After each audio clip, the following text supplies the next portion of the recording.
وأشهد أن لا إله إلا الله وحده لا شريك له وأشهد أن محمدا عبده ورسوله. أما بعد، فإن خير الحديث كتاب الله وخير الهدي هدي محمد صلى الله عليه وسلم وشر الأمور محدثاتها وكل محدثة بدعة وكل بدعة ضلالة وكل ضلالة في النار. فأعوذ بالله من الشيطان الرجيم. بسم الله الرحمن الرحيم. والقرآن المجيد بل عجبوا أن جاءهم منذر فقال الكافرون هذا شيء عجيب فإذا متنا وكنا ترابا ذلك رجل بعيد قد علمنا ما تنقص الأرض منهم وإننا كتاب حفيظ بل كذبوا بالحق لما جاءهم فهم في أمر مريج أفلم ينظروا إلى السماء فوقهم كيف بنيناها وزيناها وما لها من فروج والأرض مددناها وألقينا فيها رواسي فأنبتنا بها من كل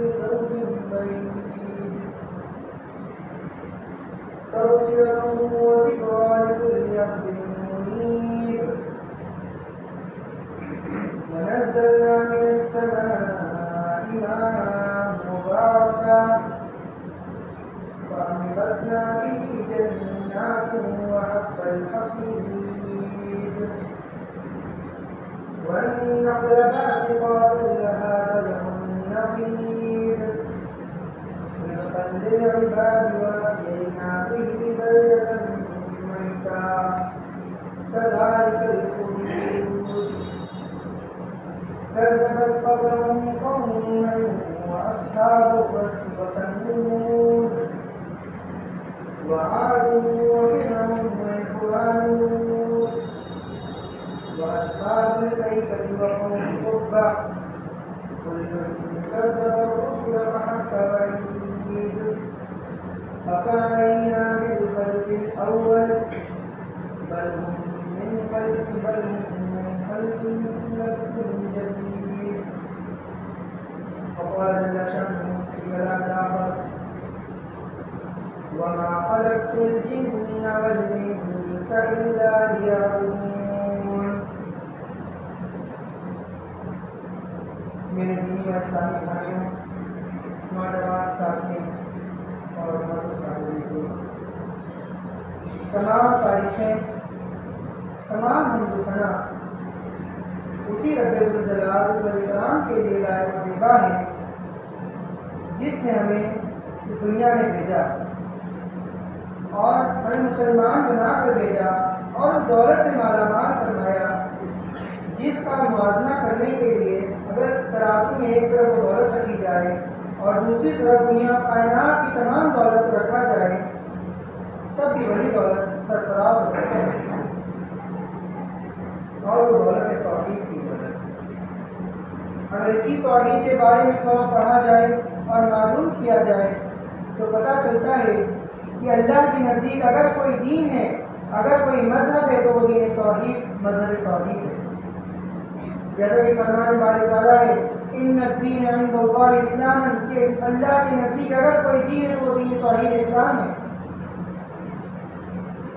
توحید کے متعلق سن کر ہمارے دلوں میں سوال پیدا ہوتا ہے کہ آخر ہم تو مسلمان ہیں، توحید پرست ہیں، لا الہ الا اللہ کا اقرار کرنے والے ہیں، تو ہمارے سامنے اس کے بارے میں بار بار بات کی جانے کی کیا ضرورت ہے؟ آئیے اس سوال کا جواب قرآن حکیم سے دیکھتے ہیں. اللہ جل شانہ اپنے پیارے حبیب صلی اللہ علیہ وسلم کو مخاطب کر کے فرماتا ہے فَاعْلَمْ أَنَّهُ لَا إِلَٰهَ إِلَّا اللَّهُ، کہ اے نبی آپ جان لیجیے کہ اللہ کے سوا کوئی معبود برحق نہیں. تو کہ اللہ کے نبی کو یہ بات نہیں پتا، بلکہ اللہ تعالیٰ کو اپنے نبی کو یہ بتانے کا مقصد یہ ہے کہ وہ ہمیں یہ بتائے کہ توحید کا علم کا ہر شخص محتاج و مستحق ہے.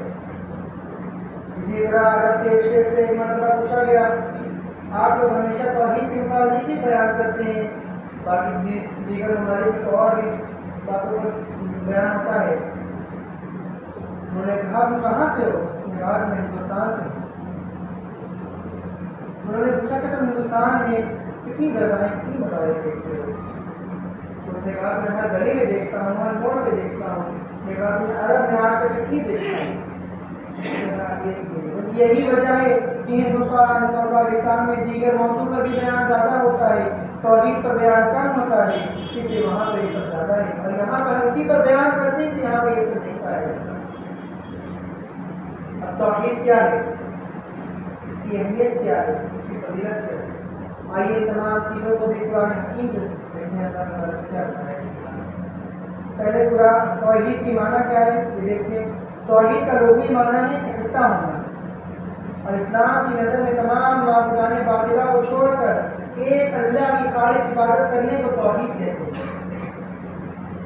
اسی توحید کے متعلق اللہ رب العالمین نے سورہ ذاریات کی آخری آیتوں میں فرمایا ارشاد باری تعالیٰ ہے وَمَا خَلَقْتُ الْجِنَّ وَالْإِنسَ إِلَّا لِيَعْبُدُونِ، کہ ہم نے جن اور انسان کو صرف اور صرف اپنی عبادت کے لیے پیدا کیا.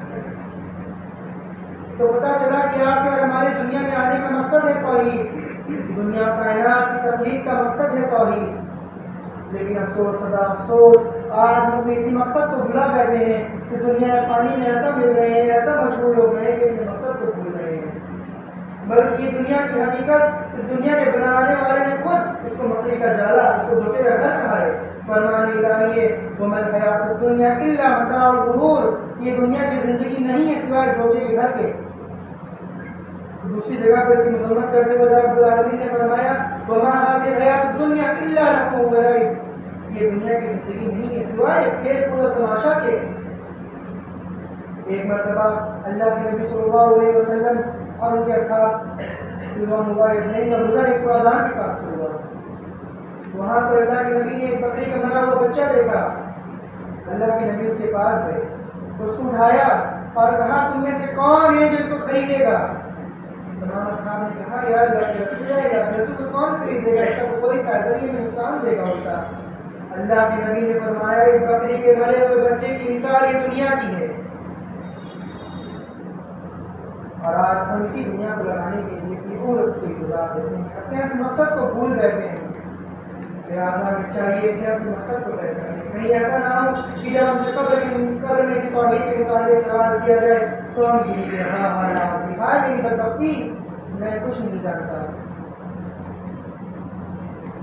پھر دوسری جگہ پر اللہ رب العالمین توحید کی تعریف کرتے ہوئے فرماتا ہے وَاعْبُدُوا اللَّهَ وَلَا تُشْرِكُوا بِهِ شَيْئًا، ایک اللہ کی خالص عبادت کرو اور اس کے ساتھ کسی کو شریک نہ ٹھہراؤ، اس کو توحید کہتے ہیں، اس کو توحید کہتے ہیں۔ تیسری جگہ پر اللہ تبارک و تعالیٰ نے فرمایا وَلَقَدْ بَعَثْنَا فِي كُلِّ أُمَّةٍ رَسُولًا أَنِ اعْبُدُوا اللَّهَ وَاجْتَنِبُوا الطَّاغُوتَ، کہ ہم نے ہر قوم میں ہر امت میں ایک نبی کو بھیجا تاکہ وہ ان کو دین کی توحید کی دعوت دے۔ تو پتہ چلا کہ حضرت آدم علیہ السلام سے لے کر حضرت ہمارے نبی آخر الزمان صلی اللہ علیہ وسلم تک تمام نبی آئے مقصد توحید سے۔ حضرت ابراہیم علیہ السلام نمرود کے پاس گئے مقصد توحید سے، حضرت موسیٰ علیہ السلام فرعون کے پاس گئے مقصد توحید سے، اور ہمارے نبی صلی اللہ علیہ وسلم نے کفار و مشرکین کو دعوت دی یہی توحید کے مقصد سے۔ ہمارے حبیب رحمۃ اللہ علیہ صلی اللہ علیہ وسلم طائف میں گئے، وہاں پر گئے کیوں؟ مقصد توحید سے۔ میرے بھائیوں، آج ہمارے معاشرے میں کیا کچھ نہیں ہو رہا، آج مسلمان توحید کا لبادہ ہو کر کیا کچھ نہیں کر رہا، اور گویا کہ توحید کا جنازہ نہیں نکال دیا۔ آج ہمیں ذرا ضرورت کیا پیش آ جائے، ہمیں ہلکی سی برائی کا خوف کیا آ جائے، ہم فوراً چلے جاتے ہیں در در سر دیکھنے، ہمارے گھر میں بچوں کو نظر لگ جائے ہم اس کے گھر میں کالا کھانا تعویذ گندے کروا لیتے ہیں۔ بلکہ ہونا تو یہ چاہیے تھا کہ ہمارا ایمان حضرت سمیہ حضرت بریرہ جیسا ہو۔ حضرت سمیہ یہ وہ سمیہ ہیں ان کو بھری نفسی میں ان کے شوہر اور ان کے بیٹے کے سامنے بیٹھا نہ کر کے ان کے شرمگاہ میں نیزہ مار کے ہلاک کر دیا گیا، شہید کر دیا گیا۔ ایسی شہادت تاریخ اسلام میں کہیں نہیں ملتی۔ حضرت بریرہ یہ ابو لہب کی لونڈی تھی، جب ایمان لائی ابو لہب کو پتہ چلا کہ لونڈی ایمان لے آئی ہے۔ ابو لہب نے پوچھا ہے بریرہ مجھے سننے میں آیا تو ایمان لائی ہے؟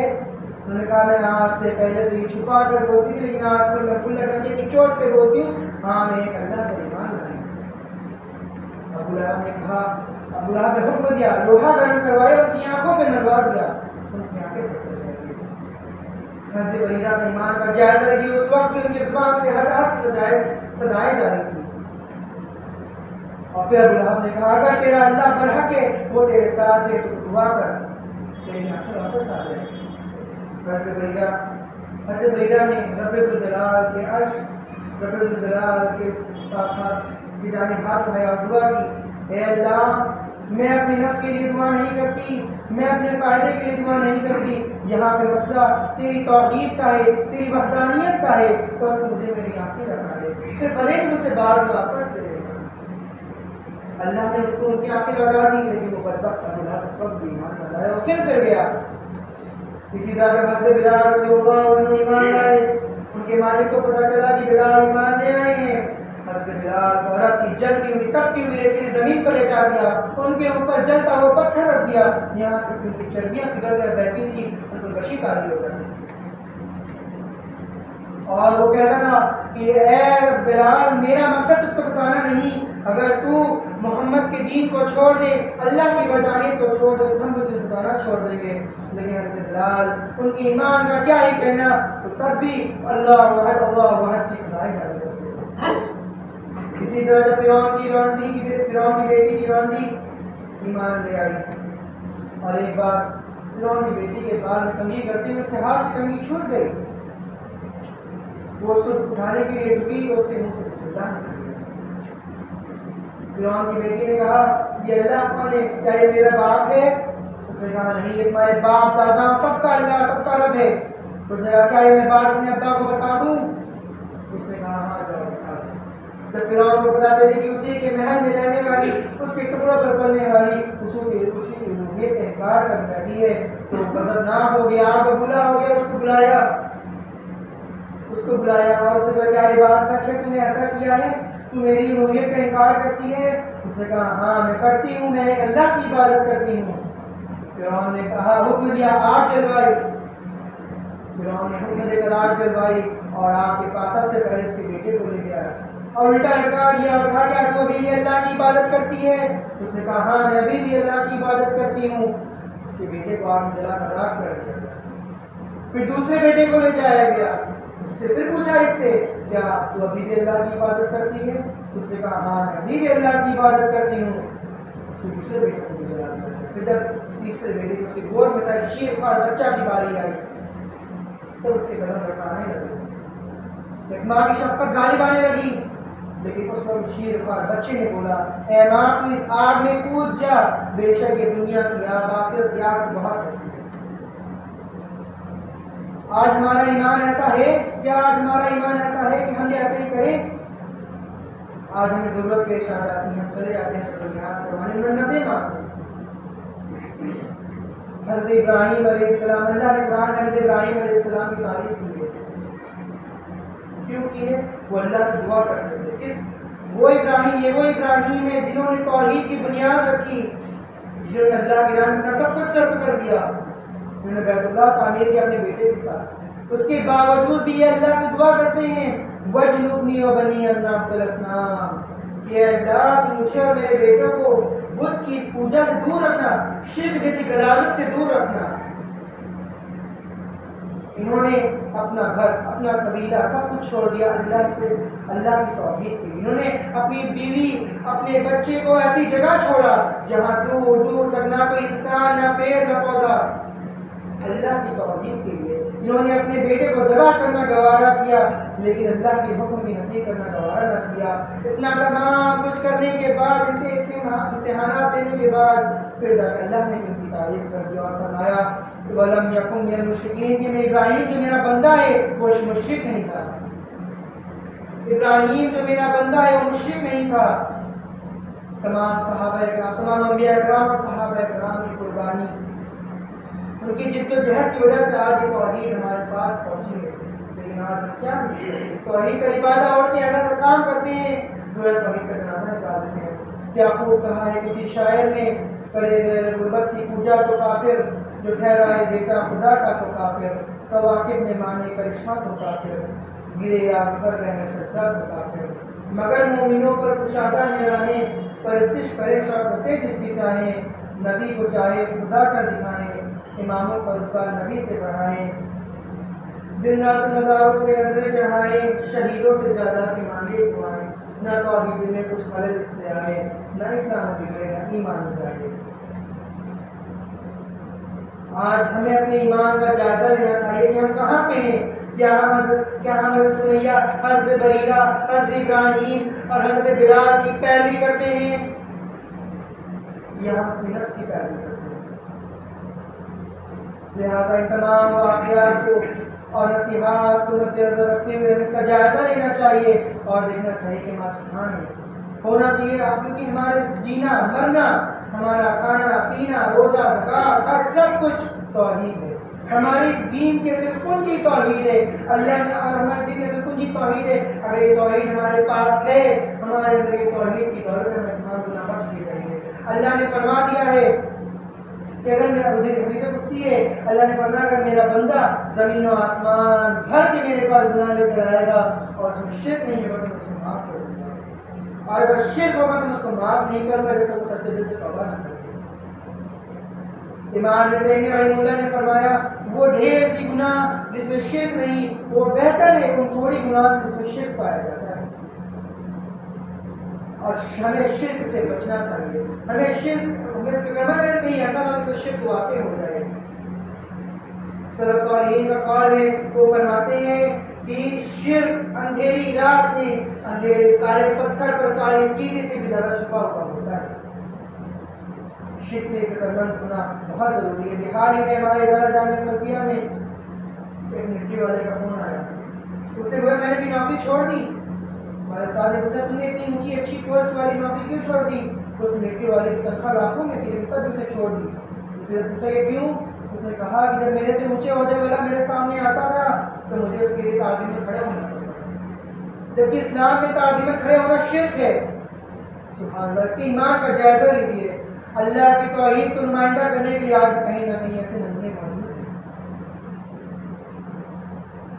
باقی میں اللہ رب العالمین سے دعا ہے کہ وہ تمام مسلمانوں کو توحید پر سمجھ کر اس پر عمل کرنے کی توفیق عطا فرمائے، آمین۔ ہم مسلمانوں کو نیک سمجھ عطا فرمائے، کہنے اور سننے سے زیادہ عمل کی توفیق عطا فرمائے۔ الہ العالمین ہم میں سے جو پریشان ہیں ان کی پریشانی کو دور کر دے، ہم میں سے جو بے روزگار ہیں ان کی روح کو روزی دے۔ الہ العالمین جو ہم میں سے بیمار ہیں ان کی بیماری میں شفا عطا فرما۔ الہ العالمین جو قرضدار ہیں ان کا قرض جلدی عطا فرما دے۔ بارے تعالیٰ جب تک ہمیں دنیا میں زندہ رکھ، اپنے دین پر اپنی توحید پر زندہ رکھ، اور جب ہماری موت کا وقت آئے ہمارا کلمہ آخری کلمہ کلمہ توحید ہو، آمین یا رب العالمین۔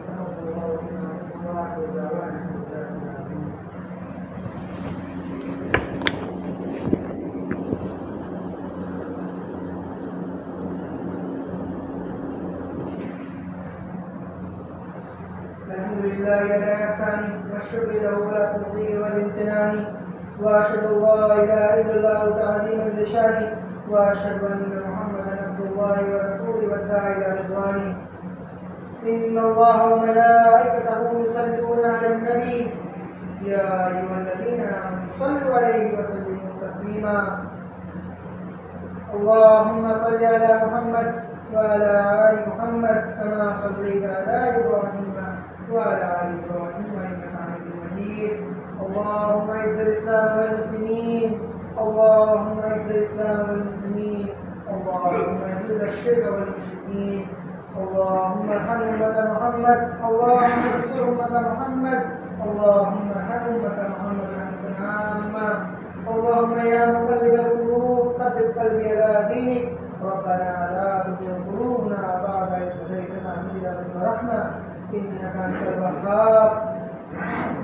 ربنا آتنا في الدنيا حسنة وفي الآخرة حسنة وقنا عذاب النار. ربنا آتنا في الدنيا حسنة وفي الآخرة حسنة وقنا عذاب النار. ربنا ظلمنا نفسا ظلما كثيرا ولا يغفر الذنوب إلا أنت فاغفر لي مغفرة منك وارحمني إنك غفور رحيم. آمين يا رب العالمين. عباد الله رحمكم الله، إن الله يأمر بالعدل والإحسان وإيتاء ذي القربى وينهى عن الفحشاء والمنكر والبغي يعظكم لعلكم تذكرون. اذكروا الله واذكروه يستجب لكم ولذكر الله تعالى